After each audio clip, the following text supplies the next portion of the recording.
à toi, formateur, futur formateur. Aujourd'hui, on va parler de support pédagogique, de pourquoi il faut utiliser des supports pédagogiques en formation, pourquoi il faut diversifier ces supports également, en quoi c'est important en fait pour l'apprenant, voilà, pour qu'il puisse construire son savoir, pourquoi on va utiliser des outils pédagogiques. Alors, je vous propose déjà un petit jeu pour commencer. Je vais écrire un mot au tableau et vous allez essayer de comprendre qu'est-ce que je vous demande.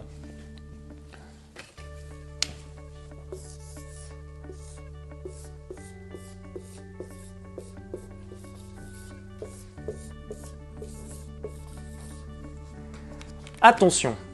Alors attention, quand on est formateur en formation, on va pouvoir animer, on va pouvoir communiquer durant sa formation. Et pour cela, on va devoir faire attention à un élément en particulier. Qu'est-ce que ça peut être? Allez-y, réfléchissez. Qu'est-ce que ça peut être? Eh bien, on va faire attention à être sur plusieurs canaux de communication. Effectivement, en formation, on a 3 canaux de communication. Alors ça vient des sens, on a les 5 sens. Et en formation, on va en utiliser 3. On va avoir le sens de la vision, le canal visuel. On va avoir le canal auditif, donc je parle. On va avoir enfin le canal kinesthésique, je touche. L'intérêt des outils pédagogiques en formation, c'est qu'on doit toujours être au moins sur 2 canaux de communication.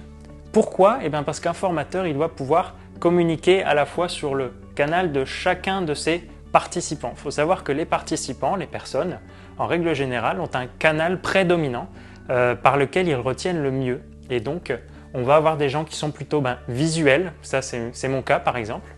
On va avoir des gens qui sont plutôt auditifs, qui retiennent mieux en écoutant.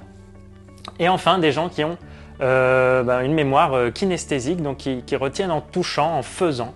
Et donc c'est pourquoi en formation, il est important de pouvoir être sur au moins 2 canaux de communication à chaque instant pour être sur au moins la majorité des canaux prédominants de sa salle, de ses participants. Alors, les outils pédagogiques, à quoi ils vont nous servir? Simplement à être sur au moins 2 canaux de communication. Voilà, là actuellement, je suis en train de vous montrer des pictogrammes avec une image. Effectivement, je suis aussi en train de vous les expliquer et ça permet effectivement d'apprendre et de retenir mieux parce que je suis sur 2 canaux de communication. Alors, si je vous parle maintenant de l'attention. L'attention en formation, qu'est-ce que c'est? Eh bien, tout simplement, l'attention, c'est capter l'attention de son auditoire. En formation, il faut savoir que la base de la formation, c'est d'avoir l'attention de ses participants. Si vos participants ne vous écoutent pas, il n'y a pas de formation. Alors ça, c'est des choses qui ont été notamment prouvées par des études scientifiques sur le cerveau humain.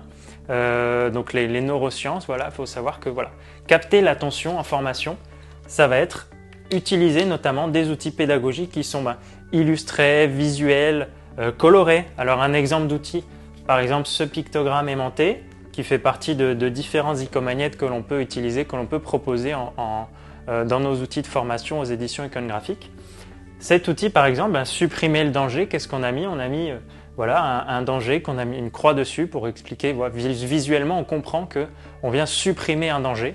Et il y a effectivement l'écrit et la couleur. Ici, on est sur le canal visuel, je vous montre, et en même temps auditif parce que je vous parle.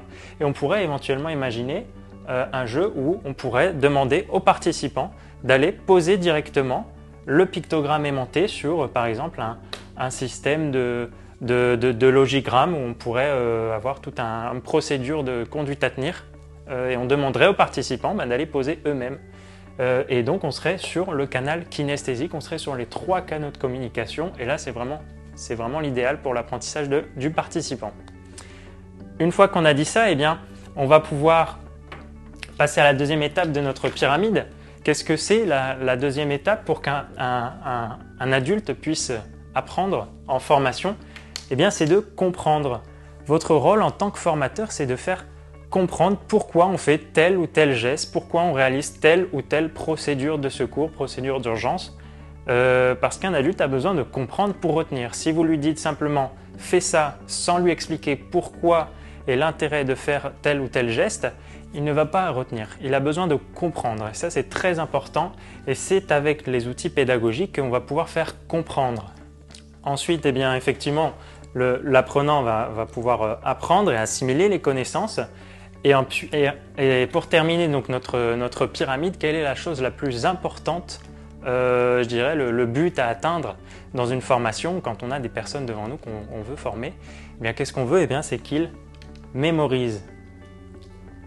On veut qu'ils mémorisent, effectivement. Alors, mémoriser, c'est pendant 10 minutes, pendant 3 jours, pendant 3 mois, toute la vie? Bien sûr, c'est le plus longtemps possible. Alors, ce qu'on cherche à réaliser en formation, c'est d'ancrer dans la mémoire à long terme des participants les informations qu'on va pouvoir leur enseigner. Et c'est pour ça qu'on va utiliser des outils pédagogiques qui sont à la fois illustrés, imagés, colorés, ludiques, avec lesquels on va pouvoir faire des choses qui sont évidemment visuelles, auditives, puisqu'on va parler. Et puis on peut aussi jouer avec des choses qui sont kinesthésiques et faire travailler les participants avec des supports qui sont touchables, tactiles, qui viennent aussi concrétiser des concepts. Par exemple, on peut parler de...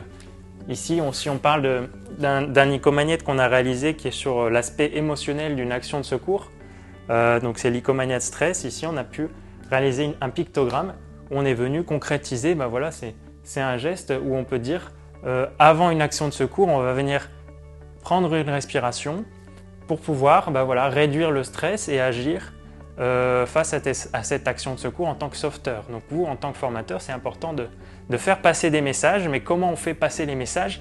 Eh bien, avec des outils qui sont parlants, qui sont visuels et qu'on peut éventuellement faire toucher si on a un petit peu plus de temps, ou avec d'autres techniques pédagogiques qui sont aussi possibles.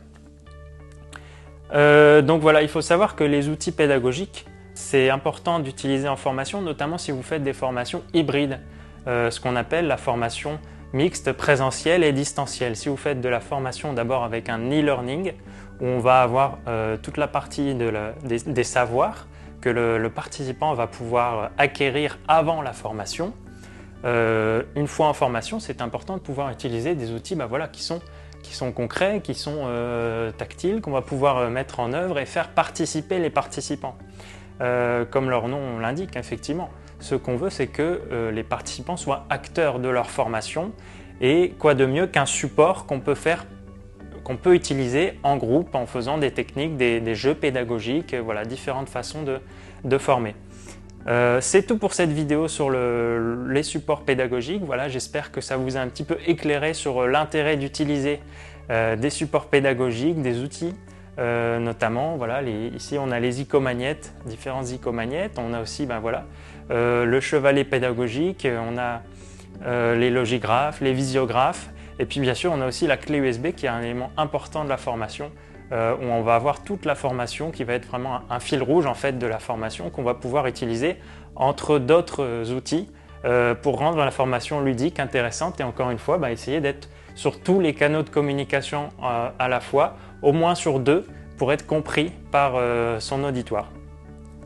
Je vous invite à aller sur notre site www.icongraphique.com et puis si vous avez des questions, on est là pour vous aider dans vos projets de formation, on peut vous accompagner.